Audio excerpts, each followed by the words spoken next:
இன்றைக்கி நான் பூசணிக்காய் வந்து சும்மா அப்படியே வேக வச்சு வெங்காயம், பச்சை மிளகாய் போட்டு தாளிப்போம்ல, அந்த மாதிரி தான் வந்து செய்ய போகிறேன். இது கூட நீங்கள் நார்மலாக வேக வச்சு தாளிக்கிறப்ப லாஸ்ட்டாக தேங்காய் துருவல் போட்டாலும் நல்லாயிருக்கும். இல்லைன்னா வந்து நிலக்கடல பருப்பை வறுத்து லாஸ்ட்டாக பொடி போட்டிங்கன்னா ரொம்ப டேஸ்ட்டாக இருக்கும். இந்த விதைய வந்து அப்படியே நல்லா அந்த உள்ளே இருக்கிற அந்த சதையெல்லாம் எடுத்து தனியாக போட்டுட்டு, விதைய நல்லா தனியாக காய வச்சிட்டிங்கன்னா நல்லா பொடி பண்ணிக்கலாம். இப்போ தோல் சீவிட்டு சின்ன சின்ன பீஸாக கொஞ்சம் வந்து உப்பும் கொஞ்சம் தண்ணியை விட்டு நல்லா வேக வச்சுக்கிறேன். மீடியம் ஃப்ளேமில் வச்சு ஃபுல்லாக வச்சிட்டிங்கன்னா அடி பிடிச்சிரும்.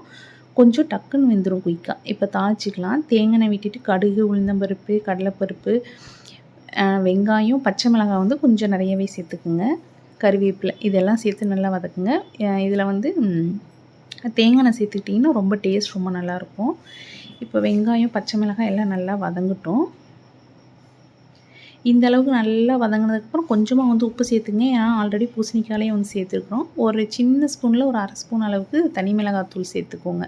பச்சை மிளகாய் காரமும் இருக்கும். இது சேர்த்துக்கிட்டிங்கன்னா இன்னும் நல்லாயிருக்கும்.